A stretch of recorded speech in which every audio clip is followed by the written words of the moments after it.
The mind, the first and the main cause of suffering and joy. A journey through the opening verses of the Dhammapada. Introduction. The gateway to the Buddha's wisdom.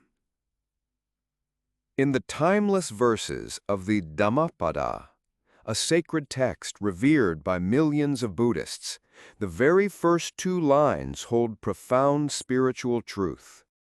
Mind precedes all mental states. Mind is their chief. They are all mind-wrought. If with an impure mind a person speaks or acts, suffering follows him like the wheel that follows the foot of the ox. Mind precedes all mental states. Mind is their chief. They are all mind-wrought. If with a pure mind a person speaks or acts, happiness follows him like his never-departing shadow. These verses are not mere philosophy. They are living wisdom. They are an invitation, a soft knock at the door of your consciousness, asking, "Do you know the nature of your own mind?"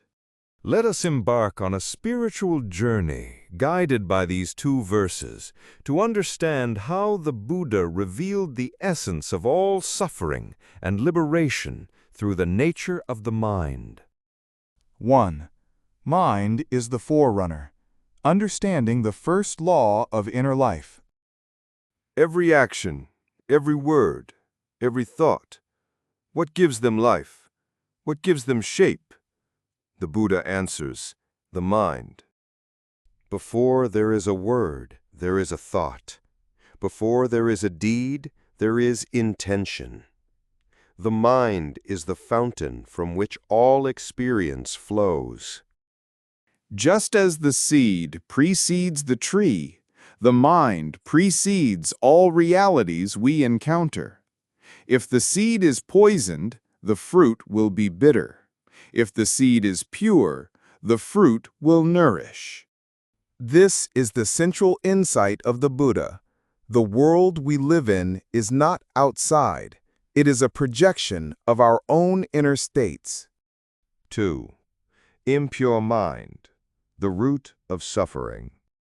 The first verse warns us, if with an impure mind a person speaks or acts, suffering follows him like the wheel that follows the foot of the ox. Here, the Buddha is not condemning us. He is simply describing a law of nature. If your inner world is filled with anger, greed, jealousy, hatred, no matter what you say or do, suffering will follow. Why? Because the energy of your thoughts stains the outcome. Imagine a man who smiles outwardly but is inwardly consumed by pride or envy. Even if his words sound sweet, they carry a hidden vibration of negativity. Eventually, that negativity returns to him, like a cartwheel following the ox that pulls it. This is karma, not punishment, but cause and effect. We suffer not because the world is cruel, but because our mind projects cruelty, fear, and desire upon the world. We try to control, possess, blame, and thus create bondage. Real-life example. A man wakes up late. He is angry at himself. He yells at his child for spilling water. He drives fast and cuts others off in traffic. At work, he is tense and critical. What is the result of his day? Stress? Guilt? Misunderstanding? More anger. Now look closely. Did the world do this to him, or did his own mind? The Buddha shows us our state of mind is the root of our experience. 3. Pure mind, the seed of liberation. The second verse gently shines like a rising sun. If with a pure mind a person speaks or acts, happiness follows him like his never-departing shadow. What does it mean to have a pure mind? Not perfection, not pretending to be good. A pure mind is a mind free from delusion, free from craving, free from aversion. It is a mind that sees clearly, feels compassion, acts with mindfulness, and is anchored in the present. Just as light naturally removes darkness, a pure mind brings joy, not because it chases joy, but because joy is the natural fragrance of purity. The nature of shadow. Notice the Buddha's metaphor. Happiness follows like a never-departing shadow.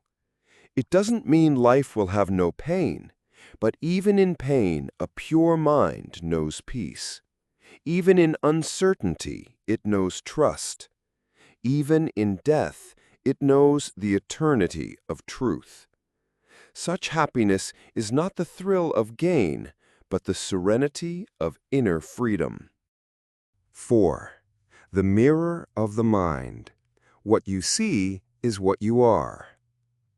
The Buddha said, "As a mirror reflects what is before it, so the world reflects your mind." When your mind is clouded by past wounds, ego, and fear, the world looks hostile. When your mind is open, silent, and compassionate, the same world becomes your teacher. This is not superstition, it is direct experience. Everyone can test this truth. Try this simple practice. Sit silently for 5 minutes every morning. Before speaking, pause and ask, "Is this coming from clarity or confusion?" Before reacting, ask, "Is this action seated in peace or ego?" This mindfulness slowly transforms your mind, purifies it, and brings lasting joy. 5. Suffering, the shadow of the untrained mind. Many believe suffering is natural, unavoidable. But the Buddha boldly declared, "There is suffering, and there is an end to suffering." How? Through training the mind. An impure mind reacts, clings, resists. A pure mind observes, releases, accepts. In every situation, suffering arises from how we relate to it, not from the situation itself. Illustration: the 2 arrows. The Buddha once said, "When struck by a painful feeling, the untrained mind is struck twice, once by the pain itself and once by the reaction." A pure mind feels the first arrow but avoids the second. It accepts pain but does not fight it. It lets go instead of holding. That letting go is freedom. 6. Mindfulness, the medicine for the mind. Mindfulness, sati, is the Buddha's greatest gift to humanity. It is not a technique, it is a way of being. It means be here, watch the mind, do not judge, do not cling, do not escape. As you develop mindfulness, you begin to catch the roots of impure thoughts before they become suffering. You notice the moment anger arises, the flicker of greed, the tug of ego, and instead of obeying them, you smile, you breathe, you watch, you transform. Mindfulness is the gate through which the mind purifies itself. 7. Heart practices. Cultivating a pure mind. A pure mind is not born, it is cultivated. Here are 4 timeless practices from the Buddha to purify the mind. A. Metta, loving kindness. Practice wishing happiness to all beings, even your enemies. This melts hatred and softens the ego. B. Karuna, compassion. Feel the suffering of others as your own. Compassion is the fragrance of a heart that sees unity in all. C. Mudita, sympathetic joy. Rejoice in others' success. It purifies jealousy and creates abundance within. D. Apeka, equanimity. Remain centered in gain and loss, praise and blame. This is the balance of a wise soul. These practices purify the heart and thus purify the mind. A pure heart cannot create impure thoughts. 8. Everyday life. The mind as your temple. The beauty of the Buddhist path is that it is not separate from daily life. You don't have to renounce the world. You renounce ignorance within the world. Washing dishes becomes a meditation on patience. Listening to a loved one becomes a practice of compassion. Walking to work becomes a lesson in mindfulness. Your mind, moment by moment, is creating your heaven or hell. As the Zen saying goes, before enlightenment, chop wood, carry water. After enlightenment, chop wood, carry water.